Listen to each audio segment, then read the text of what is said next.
Hey everybody, welcome back to Your Full Crew. I'm Dawn Zoldi, one of your co-hosts. And I'm Mike Peel, your other co host. We've got some great articles we're going to be talking about today.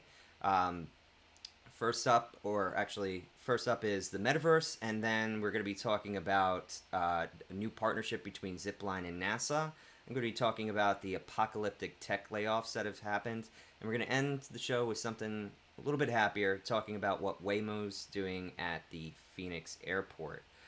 We've got some great guests to talk about these topic today's. First up, I got Matthew Heim. So, Matthew, tell us a little bit about yourself. Hey, everybody. Yeah, I'm the Chief Revenue Officer with a company called Ezassi. Ezassi is an open innovation and innovation service provider. We provide software professional services around technology scouting, technology delivery, technology discovery. So basically what we're doing is we're finding matches for organizations that are looking for technologies that they don't have the competencies to build. It's a really fun space, and I look forward to talking about it. Well, we're happy to have you on. And we also have Maggie Schuster, friend of the show and friend in real life. So, finally got you on here. Maggie, tell us a little bit about yourself. I know, I'm so excited. I co-host with John with our clubhouse, Drone Law, and of course, I've been doing a Know Before You Fly Your Drone workshops, 24 of them now with the North Central Texas Council of Governments. I'm a drone pilot and a woman ambassador for women in drones, and I just got on the FAST team, so I'm super excited about that, you guys. Oh, nice. You know, it's not like I haven't been educating everyone about and talking about drones and UAS. And then other than that, I have my own company, and I'm going to be starting to learn how to map, 3D mapping and photogrammetry, and also using LiDAR. So lots of great things to look forward to. And man, I'm really looking forward to hearing a little bit more about your perspective on the article I'm doing on Metaverse. Yeah, Cool. so I'm also curious as to why you chose it. So, given your background, this seems like maybe this is a passion or interest. What's going on here? Well, what it is I was connected with a company in California about the Metaverse, and they had asked me if I have footage of some of my drone footage, because in particular they're wanting to use some of my footage for possibly people that maybe are in wheelchairs or not able to get out. Number one, to fly, don't know anything about flying, but have the experience of flying. So I thought that was pretty cool. So that's why I chose Metaverse. That's awesome. Well, tell us about your article. So basically, the article, what I like about this particular one is that it breaks the Metaverse in 3 categories, because right now a lot of it is still conceptual. And so it breaks it in 3, and I kind of wrote notes. 1 being a consumer Metaverse, second one enterprise Metaverse, and the third industrial Metaverse. Those are the kind of 3 different perspectives. Mark Zuckerberg said that basically he sees it as the VR, virtual reality. And of course, Mark Zuckerberg has a lot of interest because he's selling the headphones or the head The goggles. Yeah, the the VR. headgear. Yeah. And I didn't know this until my friend in California told me. There's really 2 major competitors when it comes to those goggles. And if you don't have the goggles, you don't get to go on their Metaverse. And Mark Zuckerberg said that it's kind of like the virtual Facebook. So that's kind of ironic. It's already, they're already claiming to have a monopoly when it comes to that new industry. And then the other thing I thought was interesting is I didn't know a lot about blockchain. And I know, Mike, that's up your alley, and probably Matthew's. But I didn't know a lot about what exactly blockchain is. And so I learned a little bit about what blockchain is. And basically, for the people that don't know that, really it's decentralized and fair internet. When users control their own data, identity, and destiny. I kind of like the idea that you determine where you're going.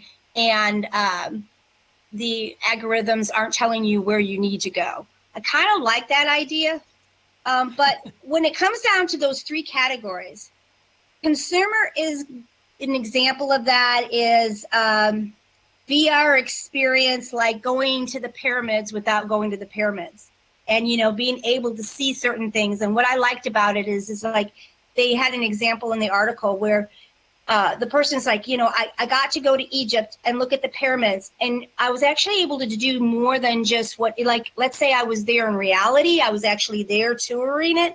They actually had an extension of that where you could go through the walls and see the different rooms and so forth. So I thought that was pretty cool. And then enterprise metaverse, I think we're using that right now, is like the virtual meeting rooms. So I think an extension of that would be, let's say you're doing training and virtual training. And so it's, number one, less of a risk with it in regards to expense and risk. All right, for example, I was a catastrophic adjuster and I used to climb the roofs. And so you could actually go on a virtual roof, look at the damage, determine what the damage is without ever falling off a roof. And that's the biggest expense when it comes to insurance, is their employees falling off roofs. And then thirdly, industrial, the metaverse.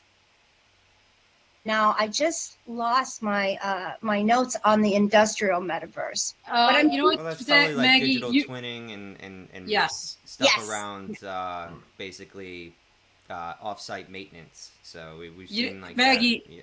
I was going to say, Maggie, you know why you lost your example? Because the actually, in the flow of that article, failed to define it or give one, and then talks about it later about healthcare. Because I did the same thing. I was rereading the article. I'm like, wait a minute, there's no definition. But absolutely, we're seeing a lot of this in the drone space already with digital twins. But I would love to hear Matthew's perspective on this. absolutely. Yeah, it was really interesting hearing about all these different applications that Maggie was talking about. One of the interesting things that we're finding that the metaverse offers and VR offers to users is that visualization, that ability to visualize. What we're finding now in the area of visioning and visualization is that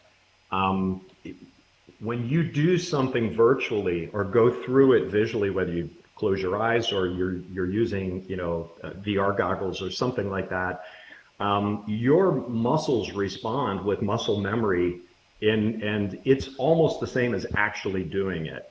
In other words, you will get stronger if you virtually lift weights. You will get more agile if you virtually play basketball and go through these motions in your mind. And VR and the metaverse is offering this visualization on steroids, and it's really giving people the option. So if you think about in terms of medical applications and training for doing certain types of surgeries, the ability to really go through it several times virtually before you actually go into a human body and do the operation, or like you said, on some type of an industrial application where you have to get out in a high risk situation, you want to be aware of those things that could present dangers for you. And I just think it's really fascinating.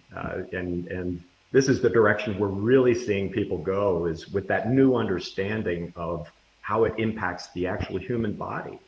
Wow.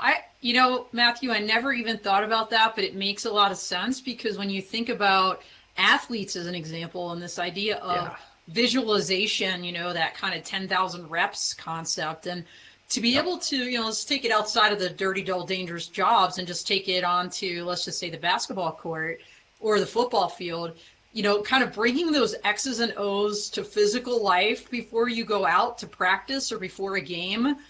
I could see a huge value in that. That's a really interesting concept that I never thought about. Now, I did think about some of the things Maggie had talked about, this idea of, hey, before you get up on a roof, to practice finding damage, or something like that, without physically getting up there, being able to do it digitally. I think we're seeing a lot of that in the drone space, Maggie. I think you'd agree, and Mike both, because I know you're 100%. both like a foot, a toe each in that world. We had, Maggie, you'll remember this. We had Henze Gustav from Drone Cadets on our clubhouse with Tony Reed, and they're doing amazing things with kids. And what I love about what they're doing from a kind of a teaching about drones and STEM standpoint is the accessibility, Maggie, that you talked about. This idea that, you don't have to be in a wheelchair. I mean, you could just be a kid that maybe doesn't have a ride to the YMCA or somewhere, but can still fly their drone from their house or something because they're plugging into Henze's metaverse that Drone Cadets is creating. So many incredible things. But Mike, I'm going to hand it over to you right now on this. But what I thought was interesting is they were saying for kind of the full impact of this metaverse, we're looking down the road 10 years. And that really surprised me, honestly. I think we were a lot closer to that. Mike, what do you think? I don't think we're close to that at all. So I'm going to be a Really? big party pooper on metaverse as a marketing term. Because, I've tried, because sometimes in tech, you have to give some rope so people can actually find definition for things that are truly new and revolutionary. And the issue with all of this metaverse technology is actually none of it is revolutionary. It's actually incremental pieces of disparate technologies. And I think this article actually summarizes what is a failure to coalesce that is actually defined by very, very real limitations that each of these kind of pieces to what would be a different internet, like where they are in their development, that's holding things back. So AR VR has hardware limitations that are a decade off that will make it sustainable for every user to use it comfortably without nausea, and for the sense of reality to actually make that muscle memory that Matthew was talking about as close to reality as possible, where the exchange between a digital twin and a real life action is closer to one. And then the other thing, so where does blockchain fit into this? Almost not at all. It's really interesting how much weight the blockchain community put into this term metaverse. I think it's because they want it to be defined as a secondary internet. But the one piece of blockchain technology that actually is useful to a three-dimensional internet, which is, I think, an easier term to understand for where this would be going, is scarcity. Like, you cannot have scarcity with our current protocols. They're actually built around copying. The thing that exists on my computer now exists on your computer. So the sole identification that a blockchain is able to create with a non-fungible token allows us to have assets in digital worlds that are truly unique. And by truly unique, I don't mean visually. I actually just mean that we know it's the original. It can't actually stop somebody from completely copying the way something is designed. All we can do is trace the original, which is actually valuable for IP and copyright on whatever this three-dimensional internet ends up looking like. And the industrial thing, I think that's a completely separate issue. I mean, that's just... The idea of metaverse implies unified systems, a unified place where all of these things are accessible. So how does Facebook have a monopoly? That would be impossible. It would have to be a shared protocol.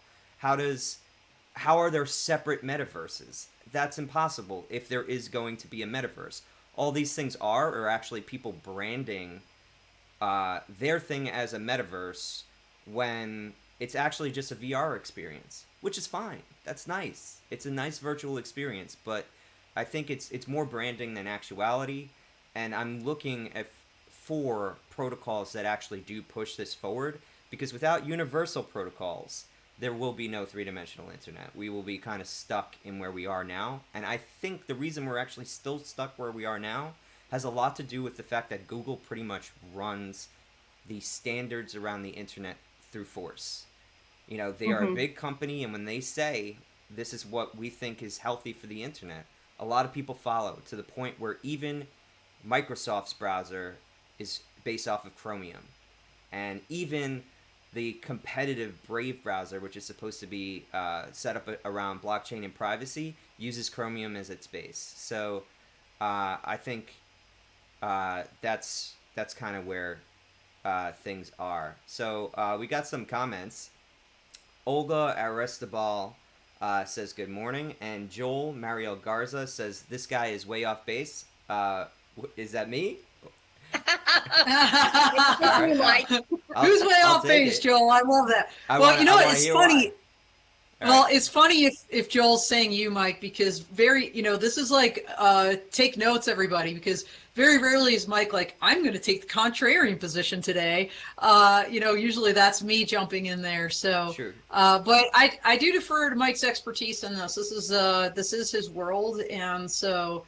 But look, the bottom line is it doesn't exist really fully yet. I think even that article acknowledges it's 10 years out. It's remains to be seen what can be.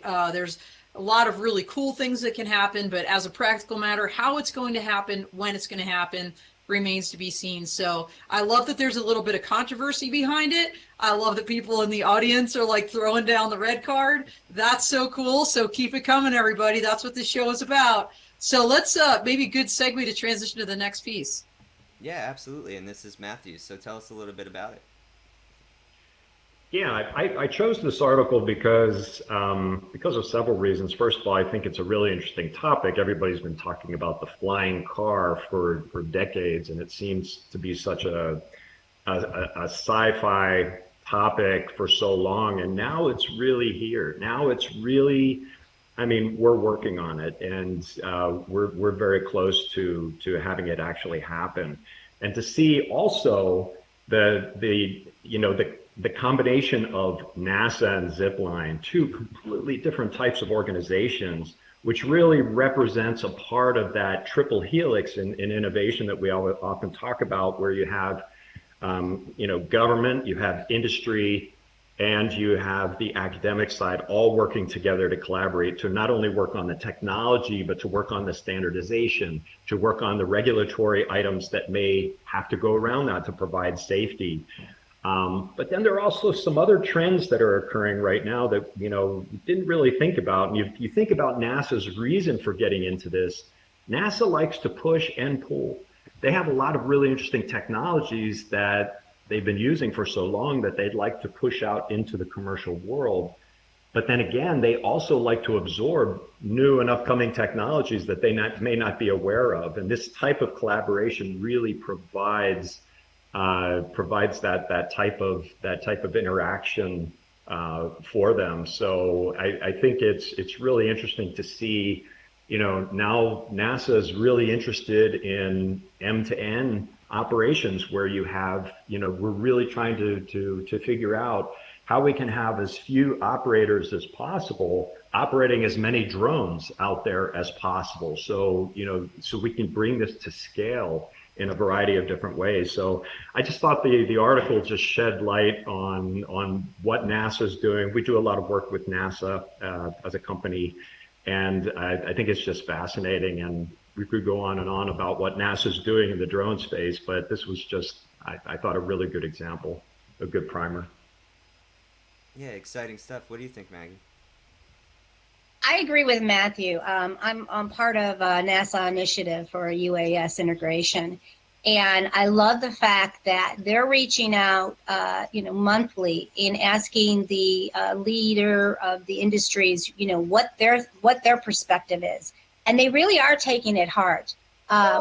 One of the other things that I love about this, the sharing of information, it used to be that NASA, remember in the 60s, they were very hush-hush about their technology. They wanted the recognition of being forefront, thinking, but sharing that information, especially quote with the Russians and such, they didn't want to share that. They just wanted the first one to be up on the moon, and it's different now.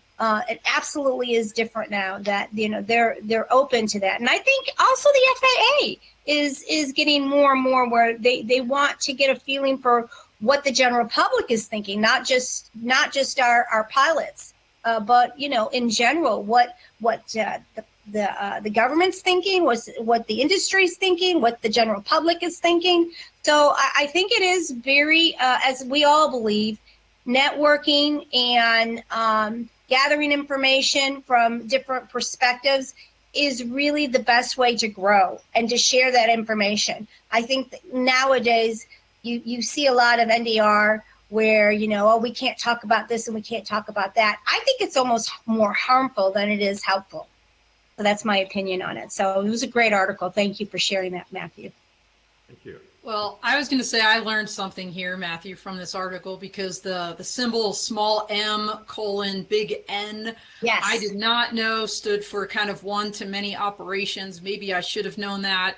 I'm sure it's floating around in the scientific journals and in the halls of NASA, but it's the first time I saw that being used, and frankly, it's almost one that makes no sense. M, you think would be many, Right, to N1, but whatever. Look, I didn't make it up, but I did learn about it, so that's really cool. And this, look, hats off to Zipline. I know we talk a lot about NASA, and obviously I'm a huge fan of NASA. Fun fact: NASA PK will be on our Dawn of Drones at the very, very end of the year, so we're real excited about that for the NASA end of year roundup with the FAA.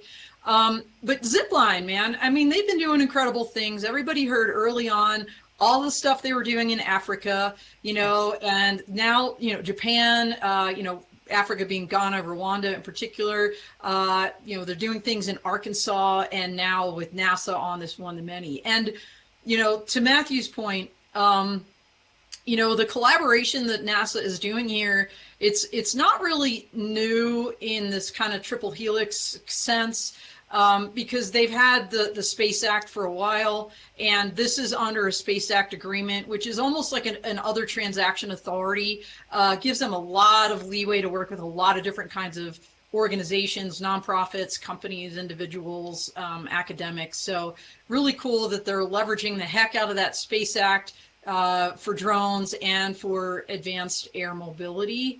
And yeah, I had another thought, and I guess my only other comment is, they throw out the word air taxis in this article, and I think anybody in the advanced air mobility or electric vertical takeoff world, they cringe when they hear that, because it's like, we're not a flying car, like we are an aircraft, we are an electric vertical takeoff landing aircraft.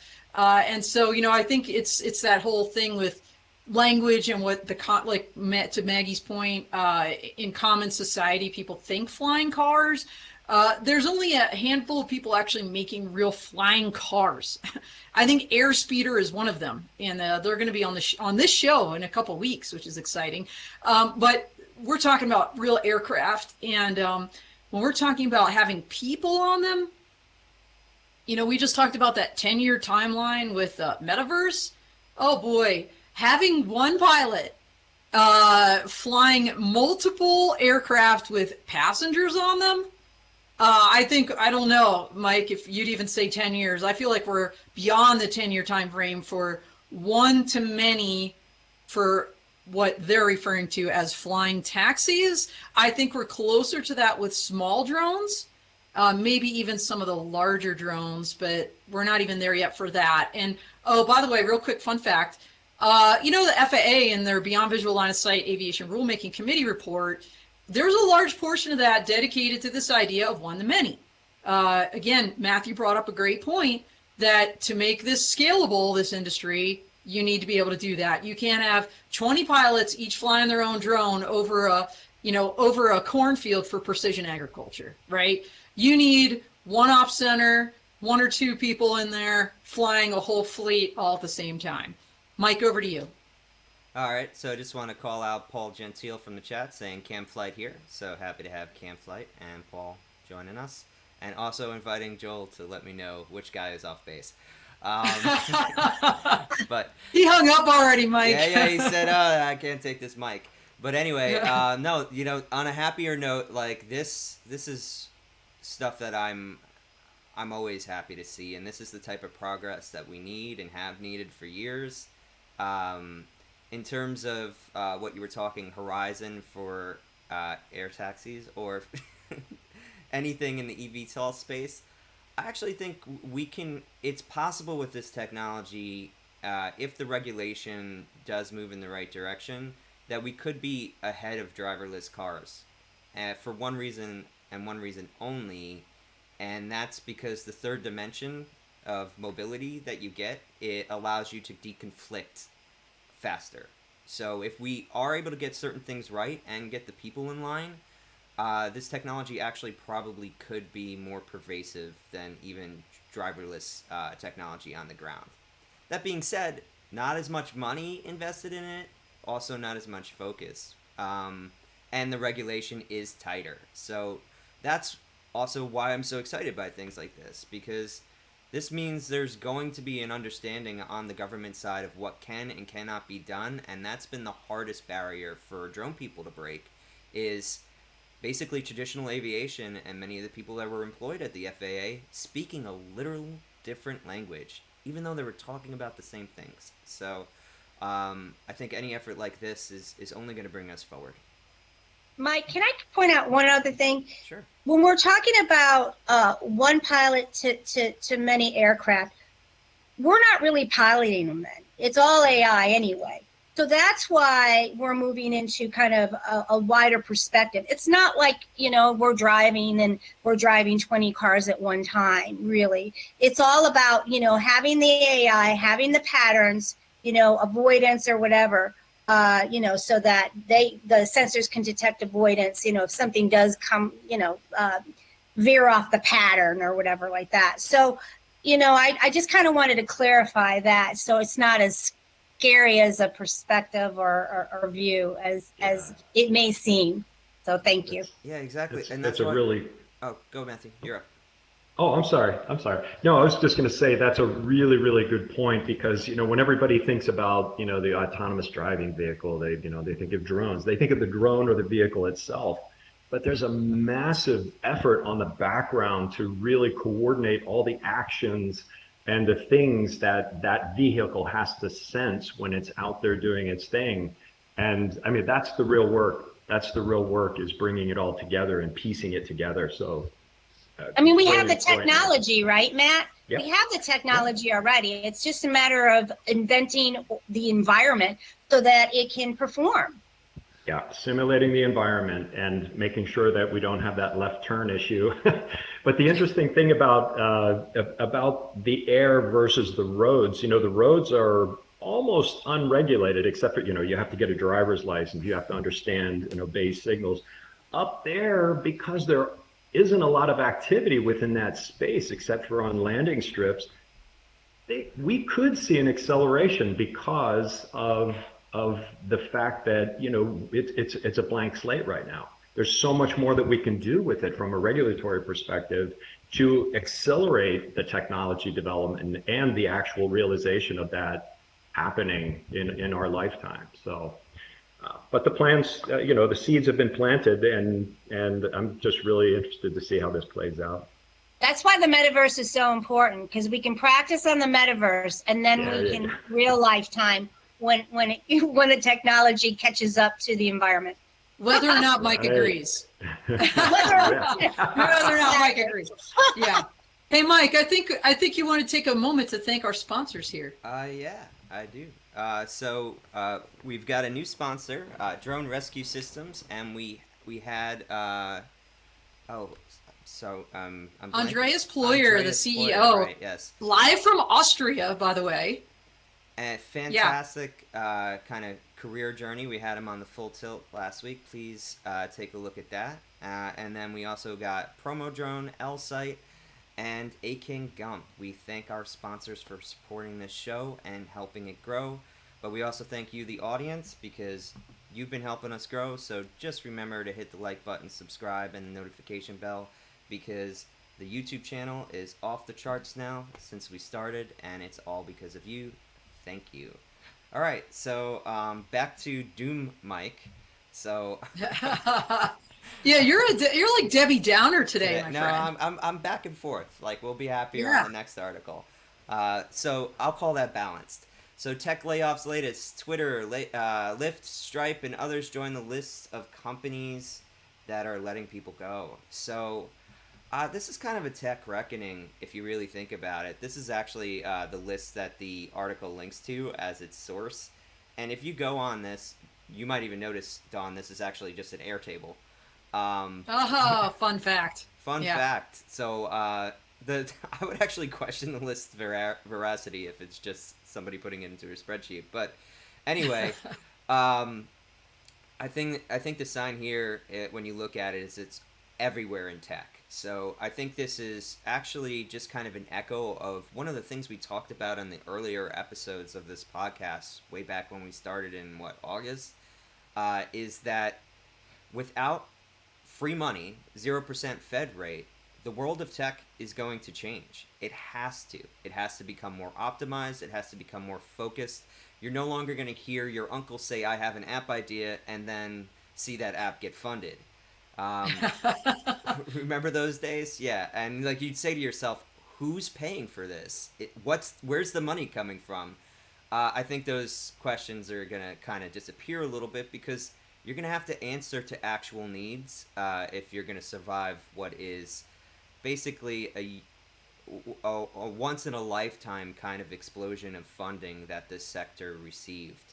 And you know what? It's a perfectly fine shift. I think we will see some even better startups in the next 5 years because they're going to really have to prove their mettle the way that the earlier startups did. You know, at one point, it shifted from being really, really talented people who were already working at other companies coming and seeking funding to just a thing you go to school to learn how to do. You learn how to make the pitch deck to pitch to investors. So I think the ideas we were getting weren't as good. But even the companies that were successful, I think ultimately they scaled so quick because they didn't have to worry about the money, and now they do. So I think this is just a sign of a huge shift in the tech landscape, and anybody that lost their job, reach out to me. Maybe I could find you a place if you're in the right category. But yeah, I think it's a huge shift for tech, and I want to see what everybody else thinks. Mike, Yeah. Go ahead. Okay, Maggie, if you don't mind, I wanted to kind of elaborate on this article a little bit and give some facts here. So basically, in October this year alone, there have been more than 12,100 layoffs across 88 separate companies.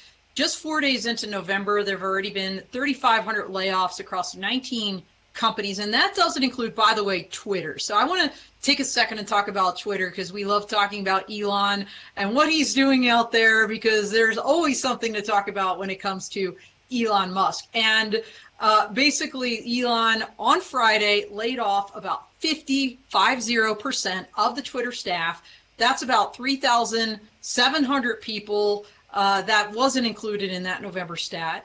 And Mike, as in background for this article, I was flipping around looking at some other articles as well, and people are referring to this as the snap. What am I talking about? If anybody out there is a Marvel fan from the Avengers, that's when Thanos snapped his fingers and half the world disappeared. They just went poof. So they're calling the Twitter layoffs the snap.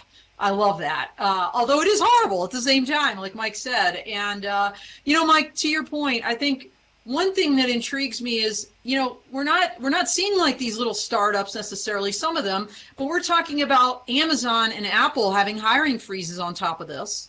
Okay. We're talking about Twitter. We're talking about Lyft, who cut 700 jobs during this period. And we'll talk about Lyft here in a second in the next article. But these are pretty established tech companies that are laying people off right, left, and sideways. And so, Maggie, go ahead. Over to you. Well, I was going to say, in this article, it really doesn't clarify who are the ones that are being laid off. Is it the support? Is it the engineers? Is it the sales? So I would find that interesting. But also, laying off doesn't always mean, or freezing doesn't always mean a negative thing. What it could mean is we need to think differently.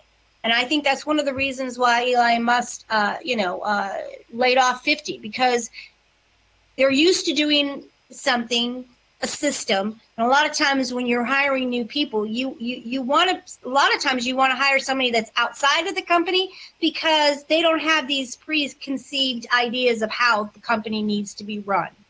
Okay. So I think that that's, that's a good perspective. I think if I was Eli, I wouldn't want everyone behind me saying, hey, we're going to just do it the same way we've been doing it for, several years, forget this guy, he's in and out, So I think that that's not so bad, but I think we also need to start thinking of different ways. There are still a lot of jobs out there. And I think, the opportunity for us in the UAS industry is that I think we're forward thinkers. I think that we are seeing the possibilities of the technology, like in the metaverse and in the UAS, that we can see things that, number one, we have to identify what the skill set's going to be needed in the future. And if we're on top of that, we'll never be unemployed, ever.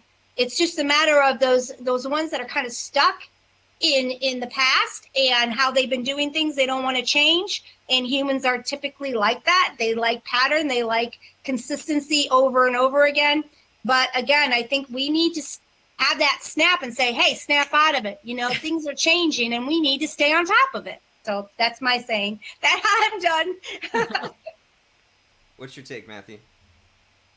Well, it's interesting because for years, tech has been given carte blanche, and people were just investing and investing and investing for over 20 years. People would just invest in anything that had an I in front of it or an E in front of it or had anything to do with tech. So now all of a sudden they're facing this harsh reality, like we are actually a company. And we do have to produce something, and we do have to show profit, and the investments are pulling back. So, I mean, for the first time now, you see this. But what's really, really interesting to me is to see, is yet to come. I want to see what's going to happen in the next 3 months as a ramification of these massive layoffs. Look at already this morning, Elon Musk is already trying to hire back, some of these people that he left, that he just cut. He's like canned on a Friday. Yeah. Yeah, he's trying to bring these people back, and it's like, did you really think this through? This is the first time that they've had to do this in a long, well, they've had to do it. And I think as some of these companies that we talked about, big tech, these were first to market companies. These were companies that really had a massive breakthrough in a big area. And they've gotten away with a lot of mistakes that they were able to make that normal manufacturing companies, service industry companies, aerospace, airlines, transportation could not get away with. Their investors would just not tolerate it. So to see this now start to play out, to start to see this shift right now, being first to market is not always great, because if you don't maintain that edge and turn that into something profitable, turn that like the whole metaverse discussion that we just had, who's going to be right behind you, gobbling that up, leveraging from the mistakes that you made and making it happen. And it's just a fascinating time. And I think the next 3 months are going to tell a lot. That's absolutely one of the, I guess, arguments against Facebook being able to have a monopoly over it is they actually have to invest so much more than the innovator to produce the same thing. And ultimately, I think open protocols will win whatever metaverse war there is, because then companies will build on top of that open layer. Whereas Facebook is trying to say that they can make the case on the current layer. But like the other thing that you were talking about that was so super interesting is just that free ride that these tech companies have kind of gotten. We think about Uber, it wasn't profitable, and it's still questionable as to whether the last quarter was. Like, it seems like some funny math there. So this was a company that was basically built almost completely on life support, right? No organic actual revenue, or not enough organic revenue to offset the organic losses. And I think we're also in a world that is splitting geopolitically, and supply chain suddenly matters, and suddenly real things have real value again, right? They have a lot higher value than what we can create out of thin air, which is almost everything in tech and software. Yeah, Mike, just looking at the war right now with Ukraine and Russia, and again, like you had said, the political shift. I mean, that's all going to be, at least the political shift, you're going to see a lot of that within the 3 months. You know, you see interest rates going up. That's another reason why people are hesitant to invest, because they are kind of wait to see, you know, where the market is going to go. So I think there's a lot of questions right now, and I think that's why you're seeing what you're seeing in the layoffs. Absolutely. Yeah, but I think this will forge great companies, to be honest. I think 100%. We're going to see who actually can survive the transition, and those companies will be more resilient. They will be our General Electrics. They will be, you know, these giant companies that you can't even imagine going out of existence. And also, you know, sometimes it's hard for everybody right now, but there will be, you know, basically new lands for startups to actually seize, because incumbents can't just use first mover advantage anymore. They have to use actual value to make the difference now. So it's a big shift, though. It's a big shift. I lived and grew up in the, you know, peak of my career during what was the free money era of tech. So I wonder what this will mean. I think we're just at the beginning. So we got one last article. This is a tech hopeful article, a nice incremental progress in the right direction article that Dawn found for us. So what do we got here, Dawn? All right. Well, last week, just a reminder, if you missed that episode, to subscribe to the full crew and check out all of them on our YouTube channel. But we had the Electric Lady podcaster on here, and we were talking about a whole bunch of different things, but including the fact that kind of to follow Mike's previous article, Ford and Volkswagen just completely hung up their program, their autonomous vehicle program, shuttered the doors on a $3.6 billion investment. And just, you know, they're just investing now in automation for the cars they already have, like maybe specific features like self parking or something, but not full up autonomous ride shares like what you're seeing here with Waymo. So Waymo is one of the companies that they're just all in, right? And they've already been doing uncrewed, underline that, uncrewed, driverless robo-taxi services in downtown Phoenix. Okay, they started with having what they call this human safety operator on board back in March, and by August, that human safety operator was out of the vehicle. They have these trusted testers. You have to apply online to become one, probably sign your life away literally to get in that car, but people are using them. And this expansion here, it's really interesting because, underline again, the first service like this to and from an airport. So when you think about companies like Lyft that we just talked about, that just laid off about 700 people, had not such a great quarter.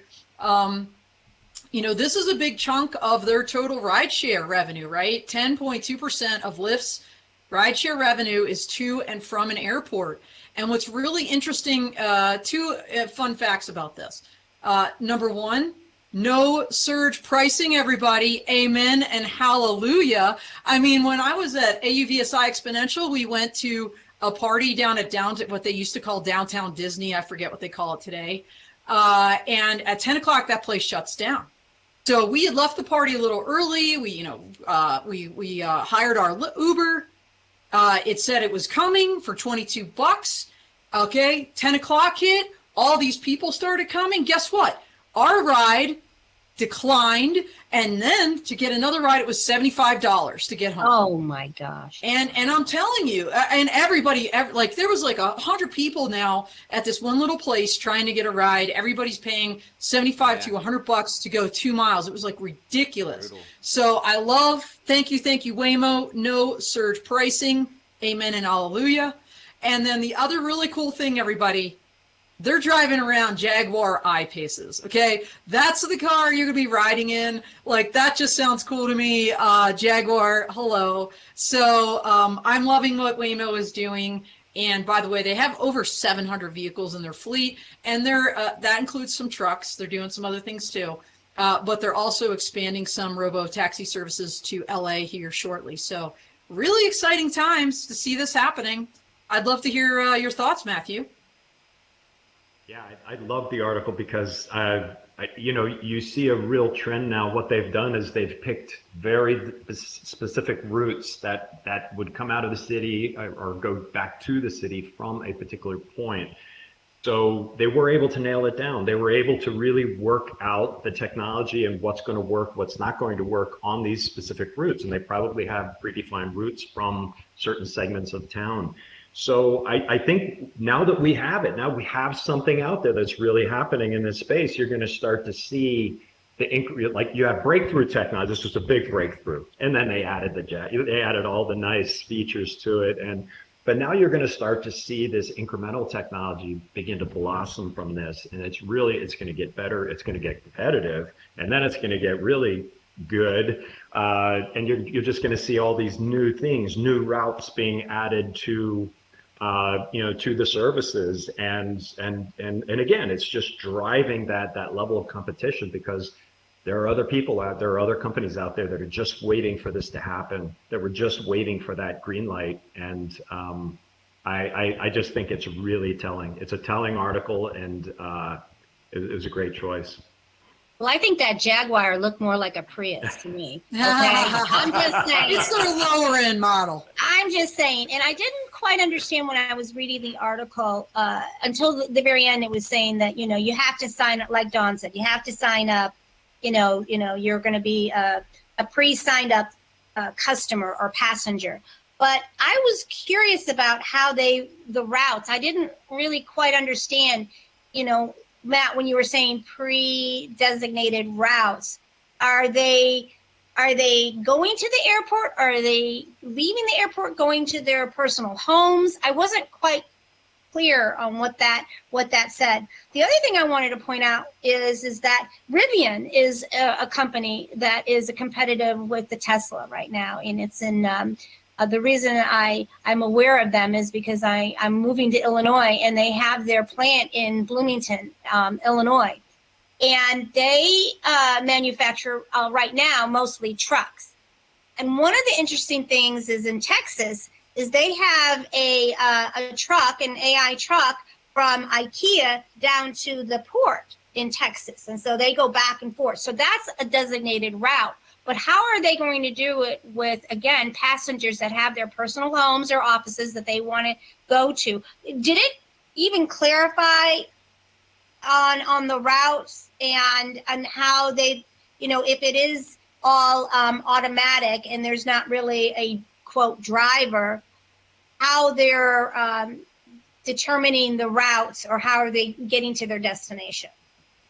Yeah, and that was an assumption on my part, because when I look at the technologies involved and how mature they are or not mature they are, you have a very specific geography. You have, Phoenix, and I'm sure that, this segment of town, once you get out of there, you're on a route that's going to take you there. If you're in this section of town, you're going to get through the small, the small streets and so forth, and you're going to be put on this route. So it makes it a lot easier having a very defined geography like that. So that's why, to me, it was an assumption of why they were able to launch it so quickly, because they were able to work out the bugs, as opposed to just having a big free-for-all where everybody can, you can drive wherever you want or have the vehicle drive you wherever you want. There's a lot more to it because a lot of different things, unexpected twists and turns and traffic patterns and things like that would emerge, making it a lot more challenging. So Maggie, I was going to say, they're not super explicit, but I just pulled the article back up, and basically they're talking about, different types of road user behaviors around the airport, having to navigate the gift curbs and passengers and cars and big buses and Ubers and Lyfts. And they talk about, I think the pickup point is near this SkyTrain, and that they don't have to go on the highway but they do have to navigate the light rail system and quote unquote exacerbated traffic congestion on the way to the airport. So that makes me think that, I mean, they're out there, man. They're on the normal roads in downtown. Now, is it to a person's house? I would assume so, but I think almost like when you get out of the airport and you hop on one of those vans or something like that, a shuttle, they have, I think, a designated pickup spot like an Uber or Lyft would. It's going to be one location. It's not going to be probably wherever. But maybe, but unclear. Mike, what do you think? Well, I think our friend Ramon is texting me about his Waymo driverless ride at the Phoenix airport. Oh, what did he say? Hi, Ramon. So he said they had the opportunity. It was good, geeky fun. So, well, ask him if they dropped him off at his house. All right. Well, probably not because his house is in Tijuana. But then, maybe the hotel. Well, to a hotel or somewhere. Yeah, so let's assume a hotel. To me, that was, not verified, but that was the assumption here is that the protected route would probably be to known designations, like designated areas like airport hotels. I was just at LAX, and they have, like the row there, like the Hilton, the Marriott, etc. It'd be easy for those places to provide a lane or a pickup drop-off area. So we at least know the zone in which these vehicles would be driving in. And that's kind of what I like about this so much is that I think too much of driverless cars was sold as trying to chew the whole steak at once. Like we're going to have these things be able to handle any environment and they're safer than humans. And the truth is that they're not yet because we're really good at picking out edge cases. That's something that our brains developed over millions of years, and I think that that Bloomberg article that I brought up, I think on the last one, they disparagingly talked about lanes on the highway that would be dedicated for self-driving cars as just crappier trains, and I don't view it that way. I think having designated routes means that we don't have to pay for rail infrastructure. We could use current infrastructure and just paint some lines around it, and that in itself is better than a train. Clearly, they had never worked on the rail, whoever wrote that article. But this is what makes this so magical to me. This is a designated area where we could actually test and expand and build the skills of these driverless autonomous vehicles so they eventually can actually operate in all environments. And this is probably one of the most valuable places they can be deployed for that purpose. Right? And keep our drivers and passengers safe at the same time. I just want to say, I was so disappointed last year at the Consumer Electronics Show, CES in Vegas, because they really hyped up check out Tesla's autonomous cars, ride the little loop between buildings. Because if you've ever been there, it's like this huge sprawling area, and there's this underground tunnel.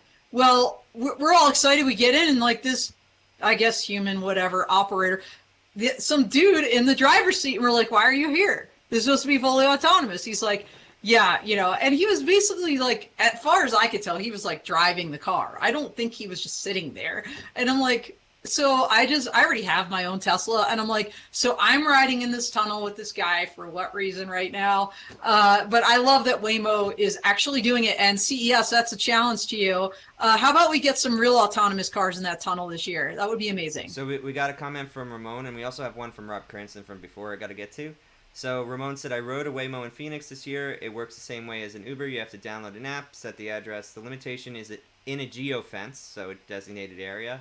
It won't let you set an address outside of it. If your destination is outside the geofence, it will say they can't take you there. So basically, I guess they're doing very detailed mapping and environment testing in a small zone. But it seems like the zone is more open than what I was describing, which would be a designated route.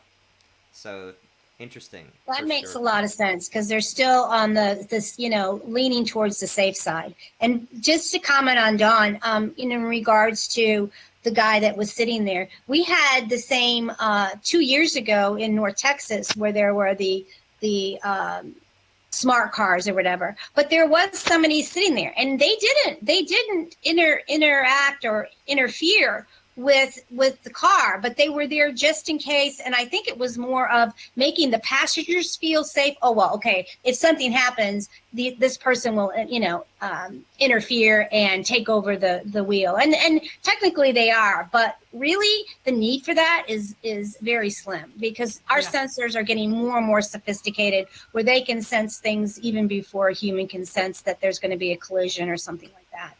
Let me be more cynical and say that person's there to absorb the lawsuit. No, Yes. I'm sure it's still the company, but...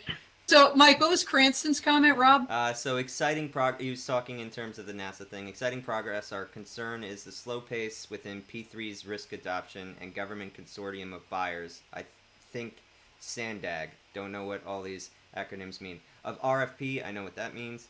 Scoped unmanned taxi and infrastructure pilot timelines. So yeah, a lot of government agencies are trying to break away from that. They have what they call outside the fence facilities, where they're actually working with startups. They're working with commercial organizations that may not be on GSA schedule or FedRAMP certified. So they're making strides. Yes, it is slow. It's still not where it should be. I totally agree with that. But they're getting there. There's hope. Let's put it that way. Yeah, I mean, you guys probably all saw. I mean, this could have been an article unto itself, because there was an article on this.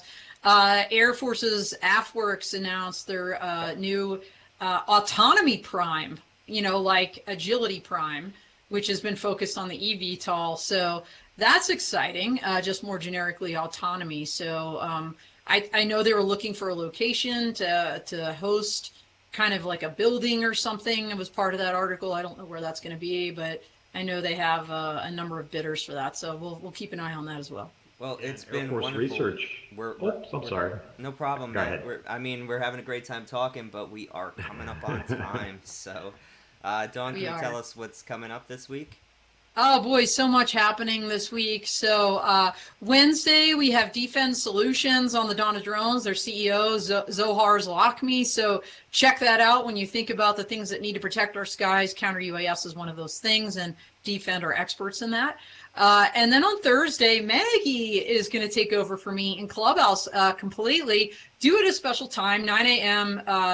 Mountain, which is 10 Central for Maggie. And Rex Alexander, if you don't know Rex, just a world-renowned expert on vertiports, heliports, drone ports. It's going to be a spectacular conversation. Rex is on the Dawn of Drones next Wednesday as well. And then next week we've got some amazing guests. Monday on the crew, next Monday, we have Lisa Ellman from Hogan Levels and the Commercial Drone Alliance, and Chris Lewis from Vets to Drones together on this show. So that should be exciting. And then we have a Full Tilt Leadership podcast with Anna Helander from Airspace Link. And just an amazing human being and co-founder of that incredible company. So so much going on. Really looking forward to it. Yeah, exciting as always. And just remember, if you like this conversation, please like, subscribe, and hit the notification bell. Or if you like to get angry, just hit the notification bell. So we'll be happy to see you. I want to thank our guests, Matthew and Maggie, for joining us today and bringing up some great topics. I want to thank our audience for joining us. As always, you've helped me and Dawn grow a business out of thin air. So thank you for the support. And again, thank you to our sponsors, Akin Gump Drone Rescue Systems, L-Site, and Promo Drone for making this show possible. And that's it for this week. We are out here.